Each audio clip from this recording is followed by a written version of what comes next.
Hello, it is Deidre. If you are new to my channel, thank you so much for clicking on this video. And if you've been watching my channel for a while, thank you for sticking with me. Now, there's a little something that's been weighing on my heart. And if you have a moment, I would like to have a little chat. A little chatty-do with you.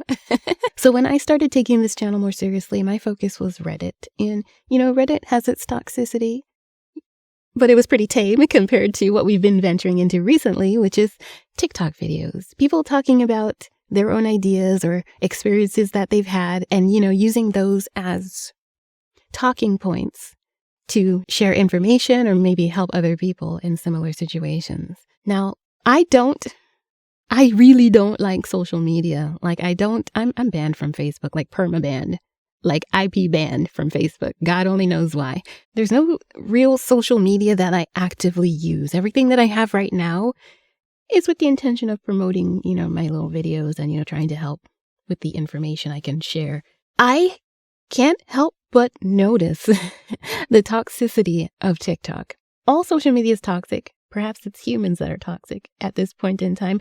In 2026, many humans are very toxic, and it has a lot to do with inner brokenness, inner trauma. This generation, is very traumatized. And when I say this generation, I don't mean Gen X, Y, Z, and none of that. I'm talking about everyone who's here right now. This group of people have a whole lot of trauma that we are dealing with. Trauma, disorientation, confusion.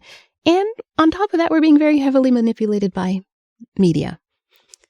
So anyway, what I actually want to talk about is as I venture into that darkness of TikTok, where people normalize things like racism, hate towards others for whatever reason, disguised as humor or disguised as political statements or whatever. The other day I opened that app and the first video that popped up was racism. And I don't want to hear that, if you're a certain race, that you're not a racist. If you judge people based on race, you are a racist. That's it. Unfortunately, we have conditioned one another to think that, it's okay to be racist against, Anyway, that's not the topic. As I sift through TikTok and, uncover these videos and our most recent one with the gal who wants to delete 90% of men, I can't help but feel like there's more that I could say. I don't want to be a part of the problem by perpetuating the reach of such toxic ideas. You get me? I don't like that. And I know that there's a tendency to feel that, my videos don't get a lot of reach. And I think there's a tendency to feel like, because it doesn't get the reach, it's discouraging when it comes to sharing information like this, like you and me just talking. But if I'm going to venture into TikTok land to find these videos of people spewing absolute garbage just to put it in front of you and talk about it, I'm going to also allow myself to provide solutions for people who don't want to go down that road of garbage and toxicity in those videos that I'm sharing. I want to be sure that I'm helping you and myself find a way out of the toxicity that is 2026 culture, 2025 culture, the culture that we are currently in worldwide. I know it's different for different locations, but worldwide we are sick. If I am going to go into the darkness, I'm going to bring it out and shine light on it. That's what I want to do. So please bear with me as I talk. I want to stress the importance of healing. I can point out, the unhealedness of a situation all day long, but let's venture down the road of what it looks like to actually allow that healing to take place and why it is essential that we take those first steps in creating what could very easily be a chain reaction of healing. And I'll explain why I say that in just a moment. So first, I want to go over what that toxicity looks like using modern day examples. So the one that we talk about a lot is the men versus women dynamic that internet culture perpetuates into oblivion. The danger in putting these little groups against one another, whether it's male or female or Republican versus Democrat or, black versus white, the human experience is a spectrum. There's no way you can fit the entire spectrum of human experience into 2 boxes. Okay? That is just asking for chaos. Pay attention to that because we're going to touch on that again later. We have to see our way out of those boxes. I think it's important that we do. So, like I said, the example we're going to use is the men versus women dynamic. If you're so heavily absorbed in, oh, all men are evil, men don't have feelings, men just want to take from you, men aren't going to care about you as much as they care about themselves. When you trap your mind into that mentality, every man that you see out on the street, you have that pre-programmed mindset towards them. And listen, I'm going somewhere with this, so please stick with me. It's very hard for me to put this into words, but I'm trying. You have men that also have the mindset that women are poison, women are evil, women only want your money, women only want to sleep with Chad, and they don't want a nice guy, women are stupid. You have that on the other side, okay? When you guys see each other out in public, you shove each other into those little pre-made toxic boxes, those little pre-made toxic boxes that we have perpetuated as a internet culture and beyond. The problem with doing that is that when someone actually comes along that is genuinely a good person, you still shove them into that box. They develop a fear.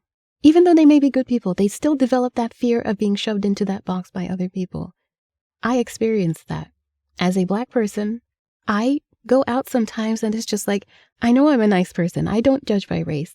I have gotten the side eye by other people of other races. It exists. So what happens is we create a pattern of just assuming the person on the other side is not a good person, or assuming that other person already thinks that we are not a good person. See, because we are not talking face to face. We are going by the crap that we have seen on social media or that CNN or whatever news channel. I don't care. The news is not news. It's manipulation. Whatever the little news box is showing us at that specific moment in time. That's what we're going on. And unfortunately, because that's what we're seeing put in front of us, we are going to look at a human being in person and just assume maybe, for whatever reason, maybe there's a wall there that should not be penetrated. This is probably not someone that would like me. This is probably not someone that I would like, Even if you're not racist, you still have the capacity to develop those fears and concerns that cause you to distance yourself unintentionally from people you probably actually like and could possibly enjoy you as well. That is the danger of saturating ourselves in this toxicity. On the extreme end, we begin to create generalizations. I keep switching between race and sex, but I'm going to talk about gender now. If we go down a road of generalizing, oh, all men are evil, for example, that's an example. All men are evil. Don't trust a man. We are completely denying the reality that there are men out there that exist. The dream guy that we have in our mind, in our hearts, that we think doesn't exist, actually does exist, but we're erasing him so that we don't have to think about it. We don't have to be disappointed. Refusing to acknowledge the potential for good in another person, another human being, just because they are a man, based on your own trauma, is maladaptive. And also, you perpetuate the exact stereotype that you claim is such a bad thing. You are keeping it alive by erasing the men out there that aren't creeps, that aren't bad, that aren't evil, that do want to care for a woman, that do want to raise a family and have a stable household. They're out there. When you erase them and you spew garbage like that girl we was just listening to, saying that all men are evil and no man will ever care about you, you are teaching that man that there is no place in the world for him. And guess what? He's going to start to believe it. And that's because of you. So the very thing that you wish existed, you are the one that is contributing to its demise. And when you go on YouTube or TikTok and make videos spewing that complete garbage to others who are also hurt and also haven't healed those parts of themselves, you are creating a chain reaction that is damaging to society as a whole. And this isn't limited to just men and women. Like I said, this is also politics. This is also the people versus the police. All of those generalizations contribute to the demise of our society. So how do we not do that? You're going to have to want to change things. This ties in with what I was talking about combing the mirror. And if you didn't watch my last video, which it didn't get that many views, like I said, I don't get a high reach, but it was a saying from David Icke himself where he describes wanting to change your hairstyle, but instead you start combing the mirror instead of combing your own hair, which is to say, like, you can't expect there to be good things out there when you yourself have not even changed your own perspective.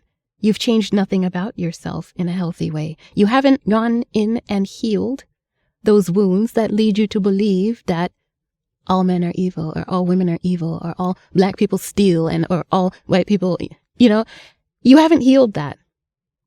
You fail to acknowledge even the potential for good in your fellow man based on stupid stuff like labels. So what is the solution? The solution is dig deep within yourself. This is the first step to you healing that nonsense within yourself. And even if you don't believe those things, it's still important to go through this process and heal, because unfortunately you are still a witness to the nonsense here. And I guarantee you those ideologies and toxic mindsets that you observe in others and in the news, we're all being manipulated, will cause you to distance yourself to some degree for whatever reason, okay? Including assuming that this person potentially already hates me because I'm black. I feel that a lot. The solution, I don't have a script. The solution, I'm gonna try and break it down from my own experience. When I see all that toxicity in the news talking about blacks and whites, and as if all the other ethnicities and colors don't exist, which is weird to me, I make the choice within myself to acknowledge the good in others. I am still going to acknowledge the potential for good in a white person. It's so important that we do that. And I have met people who are willing to do the same for me. Being open to acknowledging the good in the groups that we are generalizing against or manipulated to generalize against opens the door for healing for yourself, but also it is a chain reaction in a lot of cases, because when I turn to someone in the other box and I smile and they smile back, I see healing, because I know there's a storm, like there's a lot that we're up against socially that's trying to keep us apart. But just being willing to give that smile, like, it makes a difference. Let me see if I can approach that from a different angle. My daughter, she has a hard time being patient sometimes. And I have found in moments where she is struggling to be patient and frustrated, if I turn to her and say, I see you're trying to be patient and I think you're doing a very good job. You know what happens? Instantly, she discovers that she can be patient. And she does it. To the best of her abilities, she does it. And you know, what's important in that situation is that I am helping my child's brain create new connections that allow her to acknowledge the potential within her own self to be patient. Do you see where I'm going with this?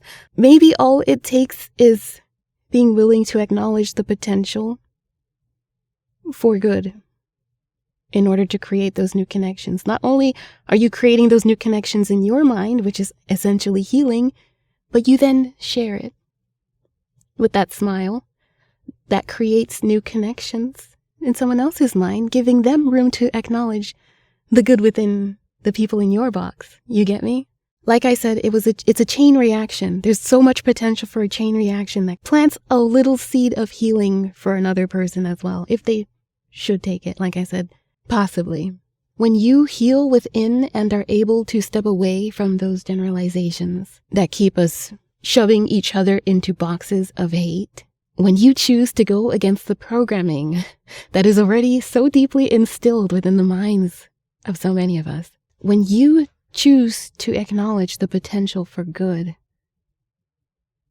in another person, rather than immediately assuming that they hate you as much as the news has shown you. Not only are you healing you are helping to facilitate the creation of connections within the minds of other people so that they too can also begin to heal. So I had mentioned at the beginning about the manipulation, the normalized culture that we have of just like shoving billions of people into 2 boxes and the chaos that it creates. We're so inundated with bad things and evil and, oh, this group does this and this group does this. What if we also could acknowledge the vastness of good in our society? When you come to understand and acknowledge the true vastness of good that is still left in this world, it's literally still here. There's evidence. You go to the store and it's calm. We're getting along. We can shop alongside each other. And it's, for the most part, it's peaceful, right? Most people just want to live their life. It's when we start trying to control one another and comb the mirror that we begin to create chaos and push each other away. Actual healing becomes demonized. Instead, we're encouraged to continue pointing fingers and alienating, other people on the other side. You are not allowed to acknowledge that everyone matters. That's insane. But the reason why is because they understand, as long as you are pointing the finger at someone else rather than changing yourself, combing your own hair, it perpetuates the cycle. We are encouraged to normalize trauma responses as healthy and healing. Are you paying attention? Do you see that? Do you understand why? Hopefully you understand, but if not, I'm going to break it down. It's because when you turn to those trauma responses to cope with the trauma without even realizing it, you think you're fighting for something. You think you're standing up for something. In reality, you are demonizing actual healing and perpetuating that very cycle that you claim to hate. And you don't even know. So like I was saying, when you come to understand and acknowledge the vastness of good in this world, you can then look at media, social media, TV media, news media, magazine media, and be able to see there is a reason why they will tell and show you certain things. You can look at what's put before you with that little lens of a healed mind and see and know that it is on purpose. And the problem with the fact that it's a chain reaction is that it will cause other people to be able to do the same. And guess what? The more people begin to heal what's inside, combing their own hair, the more they will begin to see the illusion for what it actually is. And then you got to look and see who's pulling those strings, who's deciding to show me all this negativity in my social media. The moment we start that chain reaction, it's a problem for the people who pull the strings. It's a problem for those who benefit from us attacking one another all the time and hating one another and not being able to come together and build stable foundations. Not being able to get out of our trauma responses. Becoming our own monster while we fight those other monsters. Like we remain monsters. That's the problem. This is a cycle. That is why we are not shown those things. That is why we are not encouraged to get along. Instead, we got handlers on this side and handlers on that side, making sure we continue to fight, because God forbid we begin to heal and see the monsters for who they truly are. Anyways, that is the importance of healing. And it's easier than you think. It is way easier than you think. I want to take a moment to re-acknowledge this generation. Like I said, everyone who's here right now, we are in such a deep state of trauma. And as long as we continue to chase those maladaptive means of coping and attacking one another and combing the mirror, we do not get to heal. We do not get to go in healthier directions. If we're going to deny that anything healthier exists than the crap that we've seen or we're being shown in media, we deny ourselves the opportunity to evolve into something healthier as a society. I hope this makes sense. I hope this matters to you. My stomach is growling, sorry. I hope this matters to you. I hope that I was able to give you something a little more than the garbage that we have to look at when we're making these little videos that actually get views. Okay, thank you so much for watching. Be sure to hit like, be sure to subscribe. If you like this message, please be sure to interact with this video because I would really like to continue to share healing. I want to start a chain reaction of healing. No matter how small it may be, I want it. We start our own club. We're gonna be the healing club, the club of healing. It's open to everybody. Everybody's welcome to join this chain reaction of healing. And if you do, please let me know. It is as simple as being willing to acknowledge the potential for good in another human being, regardless of the stupid boxes that they shoved us into. Yeah!